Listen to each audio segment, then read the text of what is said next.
Hello student, welcome to Equator Academy Dehradun.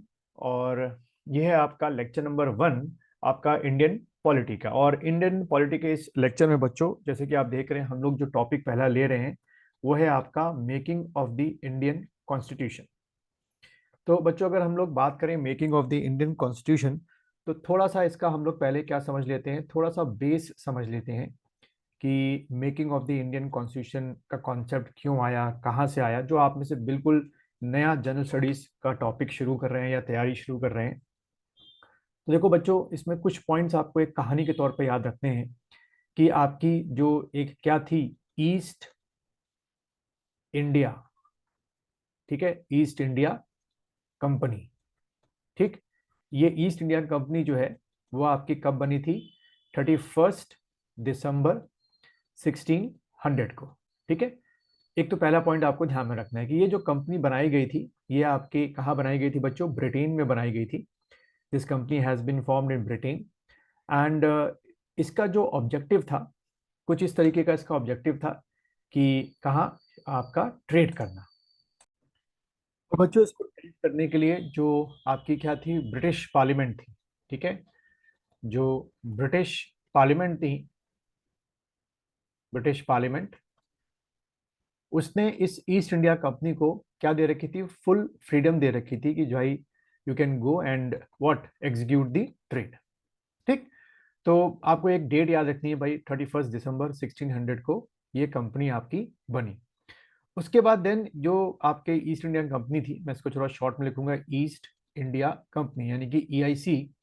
Then he reached India. ठीक है, India में ये आए। उस समय यहाँ पे मुगल्स थे। ठीक, और फिर इन्होंने मुगल से परमिशन लेने के बाद, after taking permission from the Mughals, this east India company, जो कि बच्चों क्या थी, एक प्राइवेट कंपनी थी, ये भूलना नहीं, it was a private company.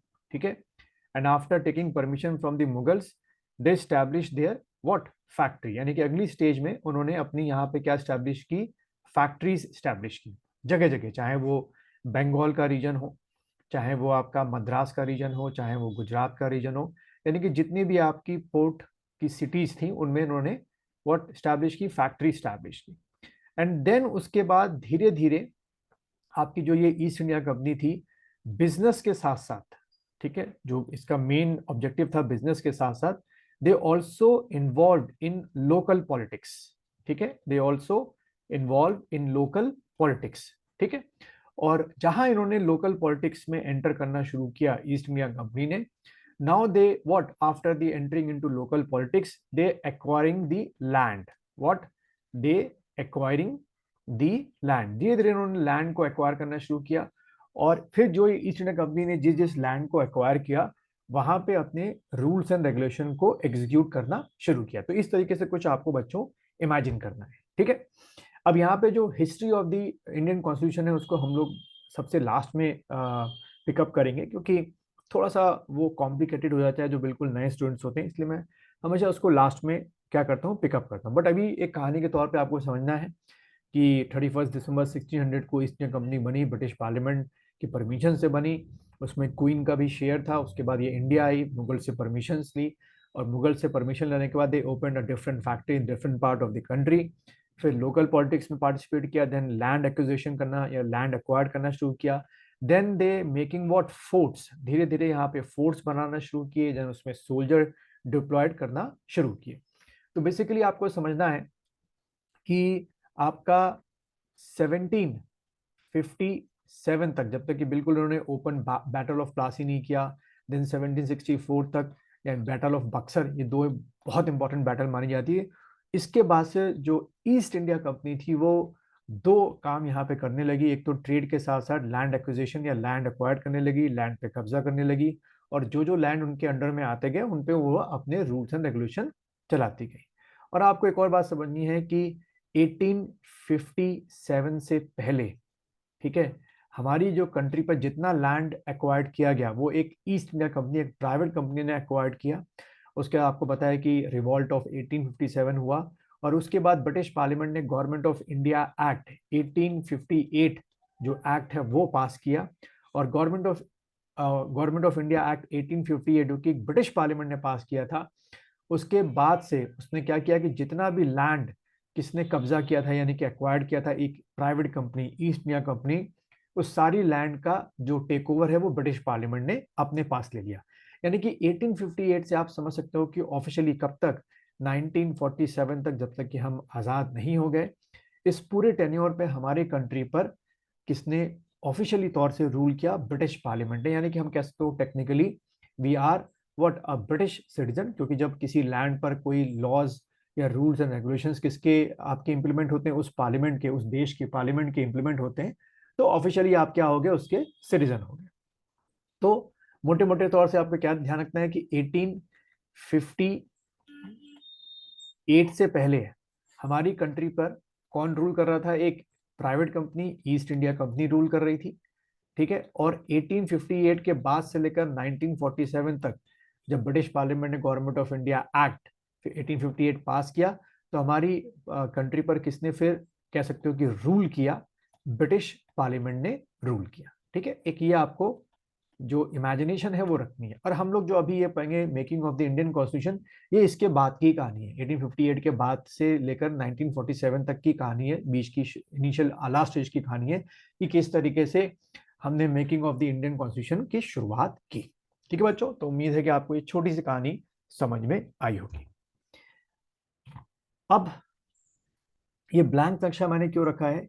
ये बताने के लिए कि ये जो आपका अभी का एक हम ड्रॉ करें, जो ब्रिटिश इंडिया था वो कुछ इस तरीके का था कि जितना मैं ड्रॉ कर रहा हूँ वो पूरा का पूरा किसके अंडर में था? ब्रिटिश इंडिया के अंडर में आया करता था। और इसी ब्रिटिश इंडिया के अंडर में आप जो ये देख रहे हैं, Rajputana agency, central India agencies, छोटा उड़ीसा, बस्तर, बरार, हैदराबाद, ये क्या थे? आपके ऐसे बहुत सारे आपके क्या थे? प्रिंसेस थे, जो लगभग 1947 तक रहे। यानी कि वो पूरा इलाका गवर्न कौन करते थे? ब्रिटिशर नहीं करते थे, वो प्रिंसेस करते थे, लेकिन ब्रिटिशर्स का इन्फ्लुएंस बहुत चलता था, ठीक है। यानी कि आपको एक चीज ध्यान रखनी है कि 1947 में जब आजादी का बात आई, इंडिपेंडेंस की बात आई, तो हमारे इंडिया में दो आपको रीजन्स मिलेंगे। एक क्या मिलेगा आपको? ब्रिटिश इंडिया मिलेगा, जिसको अभी हम लोग पढ़ेंगे। उसमें 11 प्रोविंसेस होंगे, जैसे कि आज इसको मैं लिख देता हूं 11 प्रोविंसेस। जैसे कि आज हमारे कितने बच्चों 28 स्टेट्स है ना, उस समय ब्रिटिश इंडिया में क्या थे? 11 आपके प्रोविंसेस थे। और दूसरा जो पार्ट आपको मिलेगा वो आपको मिलेगा क्या? Princely states. प्रिंसली स्टेट्स, ठीक है। दूसरा पार्ट आपको प्रिंसली स्टेट्स मिलेगा। ये आपको थोड़ा सा ध्यान में रखना है, ठीक है बच्चों। तो समझ में आ गया। 47 में आपको इमेजिनेशन करना है कि इंडिया जब आजाद हुआ तो ब्रिटिश इंडिया जिसमें 11 प्रोविंसेस थे, यही फिर ब्रिटिश इंडिया क्या होगा? आपके दो पार्ट में कन्वर्ट हो जाएगा। एक क्या बनेगा? 14 अगस्त को पाकिस्तान बनेगा, जो कि दो पार्ट में बनेगा, वेस्ट पाकिस्तान और ईस्ट पाकिस्तान। आज ईस्ट पाकिस्तान बांग्लादेश बन चुका है। और एक हमारा क्या बनेगा? इंडिया बनेगा। और जो ये प्रिंसली स्टेट्स होंगे, लगभग लगभग कह सकते हो कि 90% के करीब या 98% करीब किसको ज्वाइन कर लेंगे? हमारे जो आज का इंडिया है उसको ज्वाइन कर लेंगे, ठीक है।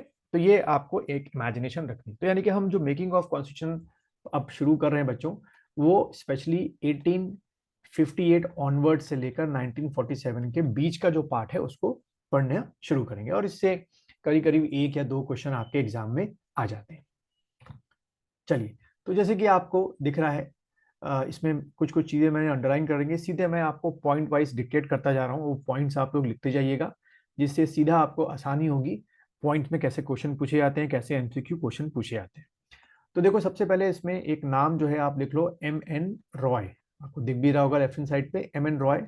इनके आगे एरो बना के लिख दो। क्या? He was the first person who put forward the idea of what? Constituent assembly. Left hand side पे देखोगे, इन 1934, ठीक है, इन 1934। तो देखो, एक आपका यहां से ऐसे एमसीक्यू क्वेश्चन तैयार हो गया। यानी कि मल्टीपल चॉइस क्वेश्चन कैसे पूछ सकते हैं? They will ask you the question like, out of these four which who was the person who gave the idea of CA? तो क्या टिक करोगे? M.N. रॉय टिक करोगे। एंड या इसी क्वेश्चन को या इसी पॉइंट को वो लोग क्या कर देंगे? ट्विस्ट करके पूछ लेंगे कि M.N. Roy gave the concept of CA in which year? अगर ऐसा क्वेश्चन पूछेंगे तो क्या टिक करोगे? 1934, ठीक है। और वो बात सच भी थी कि इन्होंने 1934 में ये कॉन्सेप्ट दिया था, ठीक है।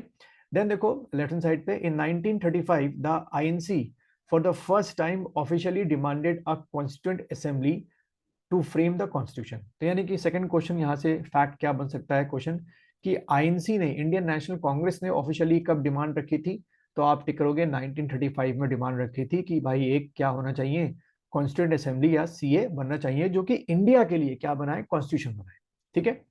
देन देखिए नेक्स्ट आपका जो पॉइंट मैंने अंडरलाइन किया है, इन 1938 यहां से देखेंगे, इन 1938 Jawaharlal Nehru on behalf of INC declared that the constitution of free India must be framed without outside interference by the constituent assembly. यानी कि जेएल नेहरू ने बोला कि इस सीए में जो भी सारे मेंबर्स होंगे, इनडायरेक्टली उन्होंने ये बात बोली कि वो सारे के सारे क्या होंगे, आपके इंडियंस होंगे, and there is no interference of what, outsider.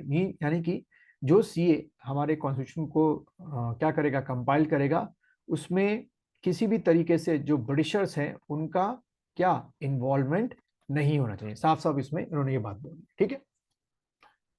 The demand was finally, the demand कौन सी, सीए की जो डिमांड थी हमारी आईएनसी की, the demand was finally accepted by British government in what, in through August offer.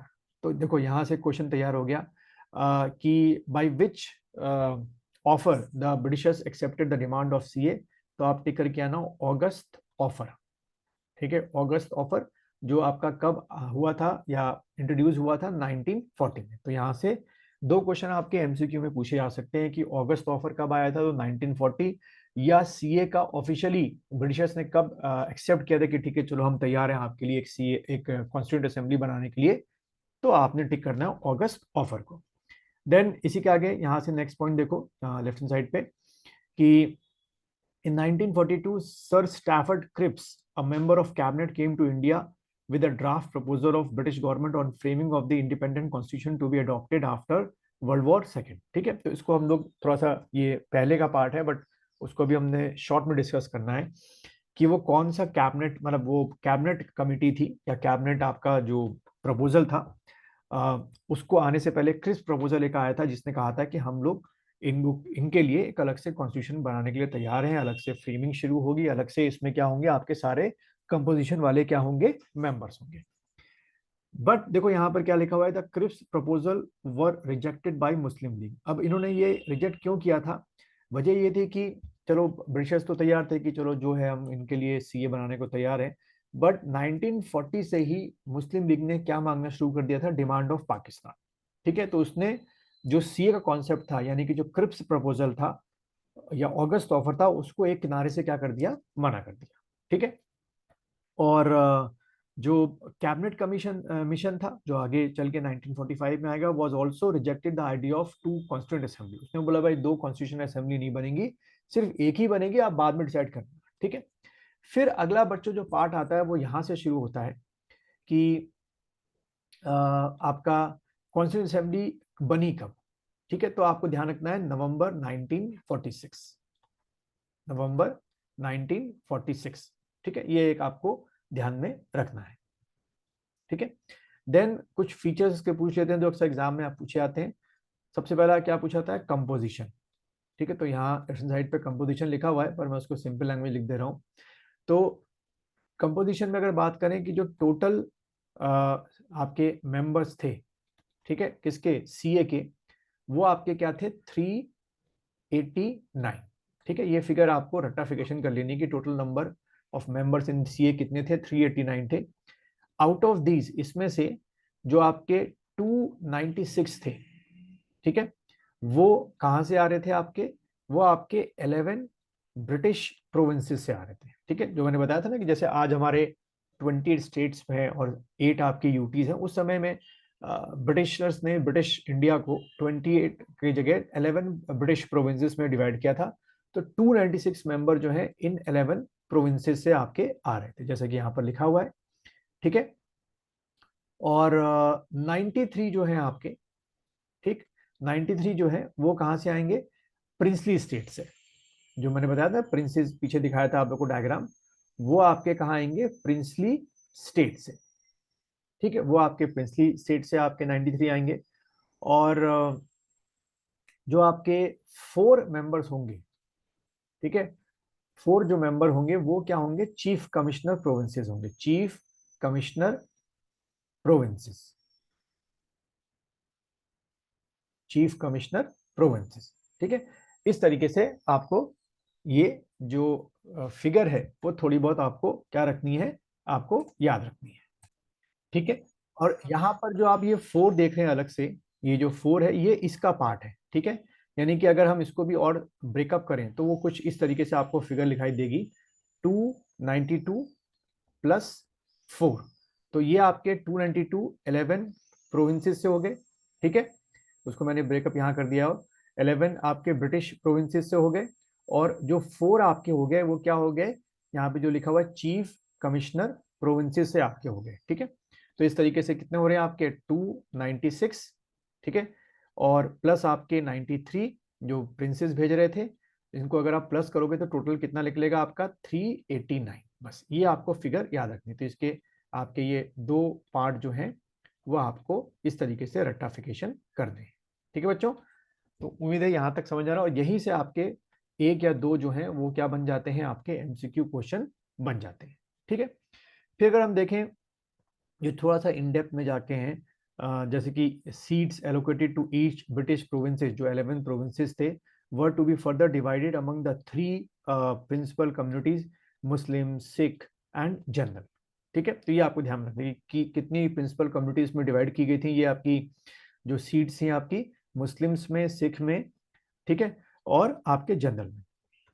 Then the representation of each community were to be elected by members of that community in the provincial assemblies। ठीक है, इसको छोड़ दो। Then उसके बाद अगर हम देखें तो इसमें क्या थे आपके इलेक्टेड मेंबर भी थे और नॉमिनेटेड मेंबर भी थे, यानी कि जो आपकी ये फिगर है कौन सी 292 वाली, या पूरी लेते हैं 389 वाली लेते हैं, थोड़ा आसानी होगी। जो पूरी ये फिगर है 389 मेंबर, इसमें आपके ध्यान रखना है एमसीक्यू में पूछते हैं कि क्या खाली इलेक्टेड थे, नहीं, इसमें इलेक्टेड भी थे और इसमें क्या थे आपके नॉमिनेटेड भी थे। ठीक है, दोनों तरीके के मेंबर थे, जैसे यहाँ पर लिखा हुआ है the representation of princely state were to be nominated, जबकि जो यहाँ पे फिगर लिखी ना हमने कौन सी 292 वाली और ये 4 वाली, ये क्या थे आपके इलेक्टेड थे, ये आपको थोड़ा ध्यान में रखना है। then it is clear that constituent assembly was partially elected and partially nominated। अगर ऐसा स्टेटमेंट आएगा तो करोगे हाँ ठीक, इट इज पार्शली इलेक्टेड थी, पार्शली नॉमिनेटेड थी। ठीक, ये आपको ध्यान में रखना है। देन देखो the election to the constituent assembly for 296 seats, है ना, बताया था ना, इसमें से आपकी क्या थी 296 सीट थी, बार बार मैं लिख दे रहा हूँ, 292 जो है वो क्या थे 11 प्रोविंसेस से थे, और आपके 4 कहाँ से आए थे, चीफ कमिश्नर, जो आपके क्या थे, यहाँ पे क्या वर्ड लिखा था, चीफ कमिश्नर प्रोविंस से आपके आए थे। ठीक है, तो हम इनकी बात कर रहे हैं, 296 की बात कर रहे हैं, जो यहाँ पे लिखा हुआ है कि the election to the constituent assembly for 296 allotted to British Indian were held in July August 1946, यानी कि 296 ये जो 296 के लिए जो इलेक्शंस हुए थे वो आपको ध्यान रखना है कि कब हुए थे, जुलाई और अगस्त में 1946 में इनके लिए क्या हुए थे, आपके इलेक्शंस हुए थे। ठीक है, द आईएनसी, अब पूछ लेते हैं कि 296 में से जो मेजरली जीती, आईएनसी ने कितनी सीट्स जीती, तो 208 सीट्स जो है वो आईएनसी को मिली, एंड देन आपकी जो मुस्लिम लीग है उसको आपकी 73 सीट्स मिली। ठीक है, ये फिगर्स आपको याद रखनी है, कई बार पूछ लेते हैं।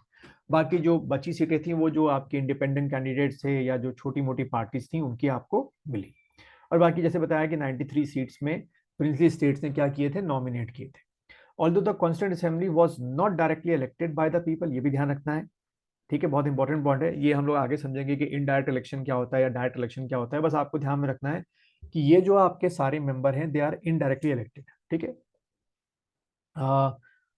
और ये सारे के सारे इंडियन सोसाइटी को क्या कर रहे थे, रिप्रेजेंट कर रहे थे। इस 389 में आपके हिंदू भी थे, मुस्लिम भी थे, सिख भी थे, पारसीज भी थे, एंग्लो इंडियन भी थे, इंडियन क्रिश्चियंस भी थे, एससी एसटी वुमेन, सबको इसमें रखा गया था। तो ये कह सकते हो कि डायरेक्ट इलेक्शन ना होते हुए भी इनडायरेक्टली इसके इलेक्शन हुए थे, लेकिन इसमें सारे मेंबर्स क्या कर रहे थे, इस सीए में अपने आप को रिप्रेजेंट कर रहे थे। ठीक है, ये आपको ध्यान में रखना है। ठीक है, तो अभी के लिए इसमें लेक्चर नंबर 1 में हम लोग इतने रखते हैं, क्योंकि छोटी छोटी चीज़ें, छोटे छोटे आपके टॉपिक्स करेंगे, जिससे आपको जो कॉन्सेप्ट है वो आपका धीरे धीरे क्या हो, बिल्कुल क्लियर हो, कि एग्जाम में आपको कोई परेशानी ना हो।